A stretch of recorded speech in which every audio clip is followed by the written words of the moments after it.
হজরত ইব্রাহিম আলাইহিসসালাম তখন ছোট ছিলেন। তার পিতা আজর মূর্তি তৈরি করতেন।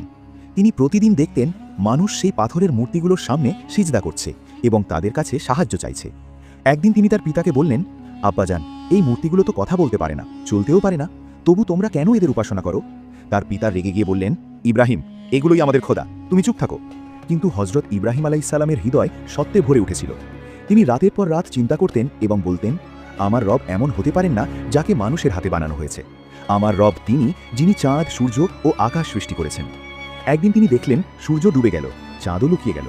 তখন তিনি বুঝলেন এগুলো কোনো খোদা নয়, তার রব এ সব কিছুর চেয়েও মহান। সেদিনই তিনি মনে মনে সিদ্ধান্ত নিলেন যে তিনি কেবল এক আল্লাহকেই মানবেন, যার কোনো শরিক নেই এবং যাকে দুনিয়ার কোনো শক্তি মুছে ফেলতে পারে না। কিছুদিন পর তার পিতা তাকে একটি মূর্তি দিয়ে বললেন, যাও, এটা বাজারে নিয়ে গিয়ে বিক্রি করে এসো। হজরত ইব্রাহিম আলাইহিসসালাম মূর্তিটির গলায় দড়ি বেঁধে মাটির ওপর টানতে টানতে বাজারে নিয়ে গেলেন। মানুষ